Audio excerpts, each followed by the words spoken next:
If you think you understand how air travel works, stop right now. Take a breath. Because what you're about to hear could completely change the way you travel in 2026 and possibly save you from missing your next flight, losing hundreds of dollars, or being turned away at the gate with no warning. Here's the truth most people don't realize yet. The rules of travel are quietly changing, and they're changing fast. Not in small ways, not in ways you can ignore, but in ways that affect your ID, your boarding pass, your seat, your money, and even whether you're allowed to step onto the plane. We're talking about brand new enforcement rules, digital permissions, hidden fees, and airline changes that are already locked in. And while most travelers won't find out until they're standing in line at the airport, confused and stressed, you're about to get the full picture right now. This isn't about fear, it's about preparation. Because starting in early 2026, travel will no longer be as forgiving as it once was. The close enough era is over.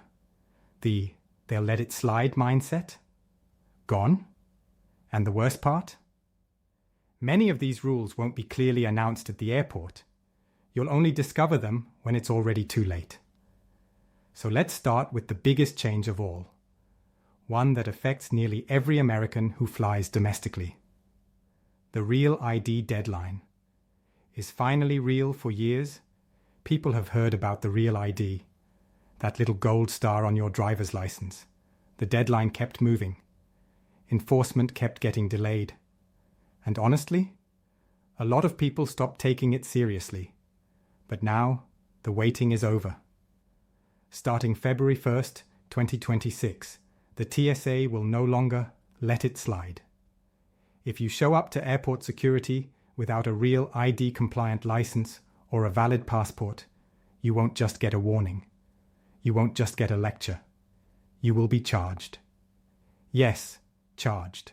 The TSA has officially confirmed a new Confirm ID fee, and it's $45 per person, non-refundable.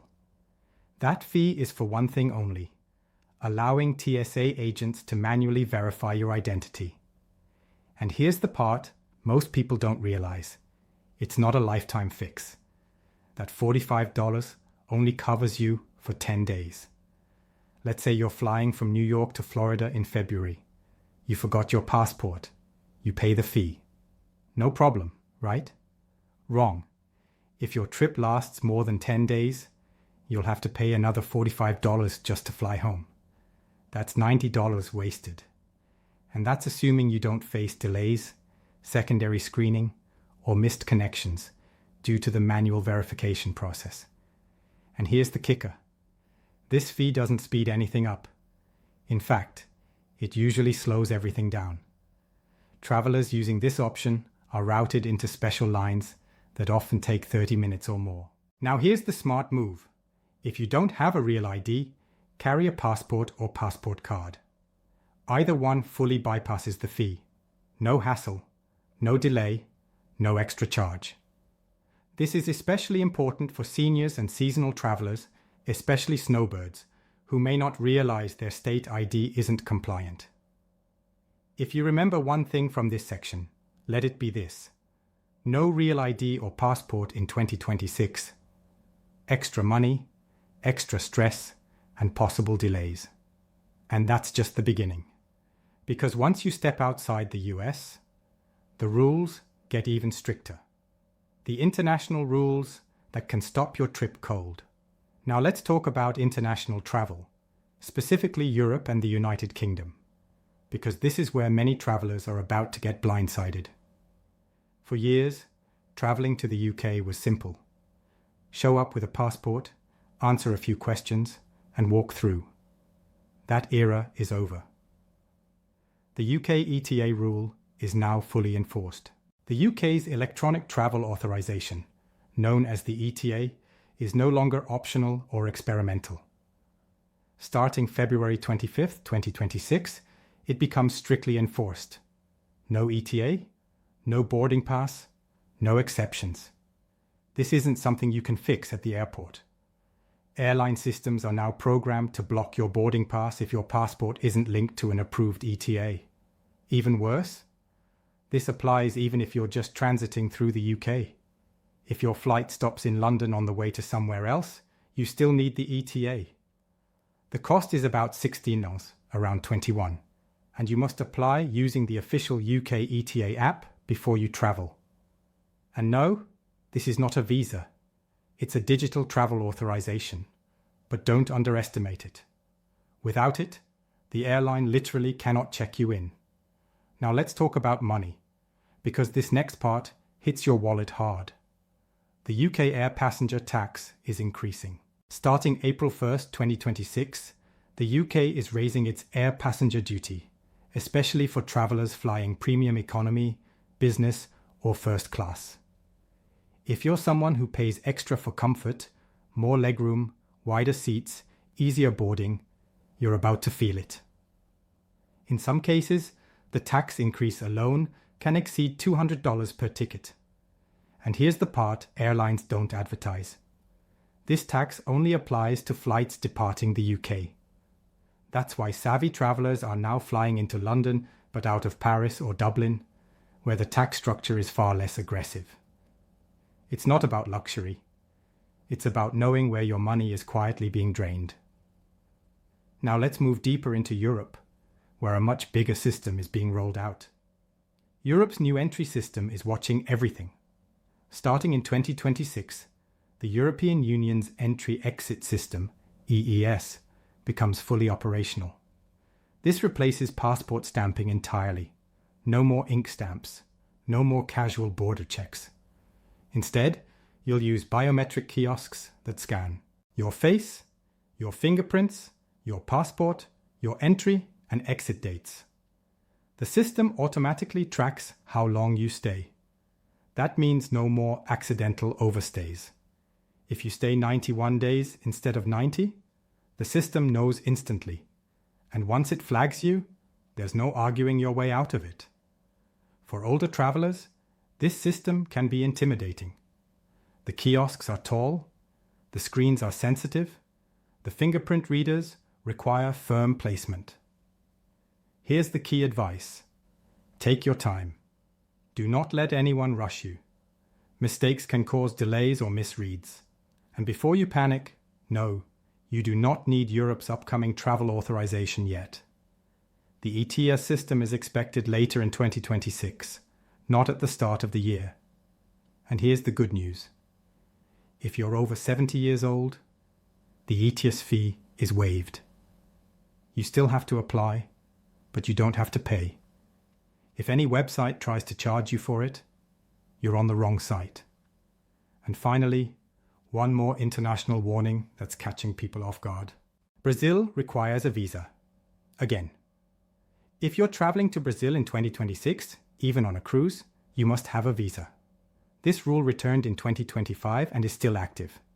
It's an electronic visa, but it requires a passport travel details financial proof, a processing fee of about $80, no visa, no boarding. Even cruise passengers are being turned away. And now, let's talk about something closer to home, but just as disruptive. Southwest Airlines just changed everything. If you've flown Southwest for years, this next part may shock you, because one of the airline's most famous features is officially gone. Open seating is dead. Starting January 27th, 2026, Southwest will no longer offer open seating. No more lining up based on check-in time. No more racing the clock at exactly 24 hours. No more choosing any seat you want. From now on, Southwest will use assigned seating, just like every other major airline. You'll pick your seat when you buy your ticket. But here's the twist. They're introducing paid seating tiers. That means front rows, extra cost. Exit rows, extra cost. Extra legroom, extra cost. If you like sitting near the front to get off quickly, you'll be paying more. And there's another major change most people don't know about. The customer of size policy has changed in the past, Southwest allowed travelers who needed 2 seats to buy an extra seat and receive a refund after the flight. That policy is now limited. Under the new rules, refunds are only given if the flight is not full. If the plane sells out, and most flights do, you will not get that second seat refunded. This puts the financial risk on the traveler. If you need extra space, you must be prepared to pay for it. And there's one more Southwest rule that could seriously affect travelers with mobility devices. Mobility scooters face new battery limits. Starting January 11th, 2026, Southwest is enforcing stricter lithium battery limits. If your mobility scooter's battery exceeds 300 watt-hours, it will not be allowed on the plane. No exceptions. Many heavy-duty scooters exceed this limit. If you don't check in advance, you may arrive at the airport only to be told your device can't fly. The solution? Check your battery rating now. Contact the manufacturer. Ask about a travel-approved battery. Do not wait until travel day. The real message, and what you should do now. Here's the truth. No one wants to say out loud. Travel isn't harder in 2026. It's stricter. The system now assumes you know the rules. And if you don't, you pay for it. The days of casual travel are over. There's no more, they'll let it slide. No more last-minute fixes. No more friendly exceptions. But here's the good news. If you prepare, even just a little, you'll travel smoothly while others struggle. So here's your action plan. Get a real ID or carry a passport. Apply for UK ETA before booking flights. Watch for European entry rules. Budget for new travel taxes. Check your airline's seat policies. Verify mobility battery limits. Never assume old rules still apply. And most importantly, stay informed. If this video helped you, take a moment to subscribe. I track these changes every week so you don't have to. Drop a comment below and tell me, what's your biggest travel concern for 2026? And share this with someone who's planning a trip. You might just save them from a very expensive surprise at the airport. Travel smart, stay prepared, and I'll see you at the gate.